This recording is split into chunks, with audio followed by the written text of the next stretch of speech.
Good day, everybody. And I want to continue on our series around compassion, self-compassion, and the very, very important ingredient that is in making peace with food and having a good body image. So my name is Tracy Brown. I'm a somatic dietitian and a tuned eating specialist, and we are going to talk about compassion for any kind of rough day, moment, body bashing incident. Eating more than you think you should is not weakness.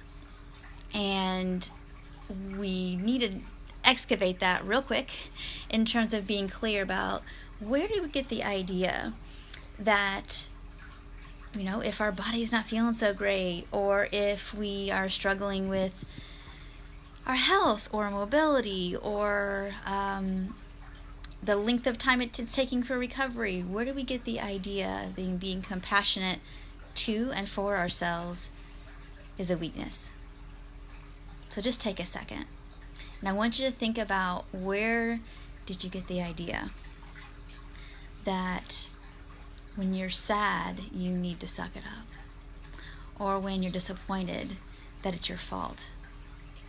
Now, this isn't a video about lack of self-responsibility. I mean, pretty much everybody that I know that I work with that seems to like to watch my videos, most people are fairly hyper-responsible and over-functioning. So that means that we all probably need to take a step and look at where have we done everything we possibly could not to make a mistake, and sometimes we can't make things happen the way we want.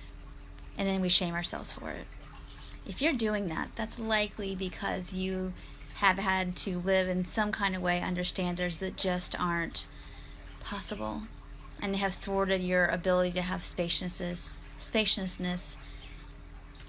allowance of how you feel, have a safe space for how you feel, have support to reach for, and you're allowed to learn without feeling bad.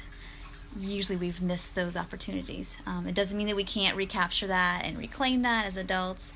And actually we have to. It's a requirement if we're going to fully make peace with food and body.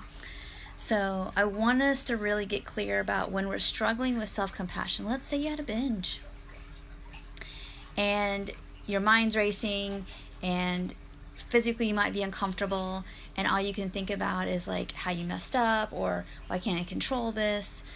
That's like the opposite of anything healing. And in fact, the reason that we do that is because we have been taught to be really incredibly critical and hard on ourselves as a way to avoid criticism and as a way to avoid rejection.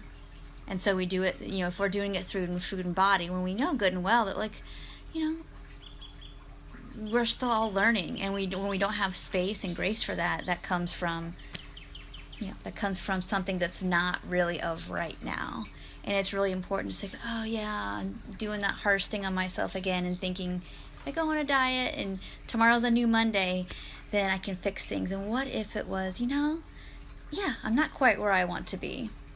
And that doesn't mean that I'm not, if it's true that, I'm not as grounded as I need to be in what I need to do, and it's one of those things that we have to be really careful about.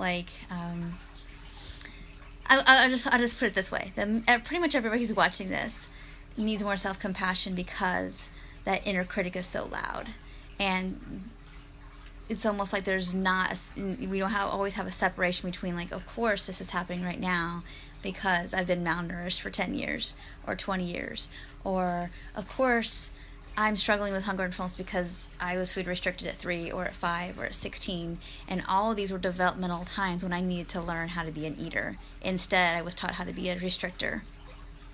Or, of course, I would reach for food when I feel tightness in my chest or a knot in my stomach or sadness in my face, because that was my only source of something to reach for that wasn't painful and in fact made me feel okay. Of course I would do that, and of course it's going to take me time to unlearn that. Of course my body feels that all sensation might be bad because I haven't had a way to know the difference, and I'm learning now. And so when you know these things, that's where that self-responsibility you all got so strong in can kick in and say, okay, my job really is to be compassionate right now, not to do what was done and what has always been done, because that actually hasn't made my relationship with food or body, or my relationship with feeling fullness, or body acceptance. That's not fixed anything. Trying to get my body to be smaller and hate it smaller isn't brought me any peace. So what about self-compassion? And what about just overall compassion? Compassion doesn't mean weakness. It means actually being really, really like a stand and being really solid and like, well, of course that's happening. And what do we need to give whatever it is, whether it's hunger and fullness, and to acknowledge that. If it's like, yeah, it's really tough living in diet culture because nobody's going to congratulate my weight gain. Nobody's going to do that. And that's really hard. But it doesn't mean that I'm wrong in what I'm doing, because that's what I know I need to do to have peace. That's what compassion looks like, and that is strength in action. So thank you all so much for watching. I really appreciate you. And if you have any other questions about this topic, if there's some part that I missed, please let me know. I know that I can err. If you all have had email questions you sent me recently, I am on top of it today and tomorrow, the next 3 days. If you've been waiting for an email from me, I've got some more spaciousness as the week goes on here to get all that back to you. So I will be on top of it. I haven't forgotten you.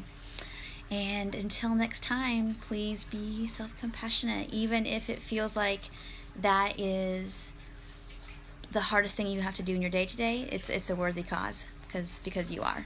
So thank you all so much for watching. If a friend would benefit from this, I appreciate you letting them know. Take care. Bye.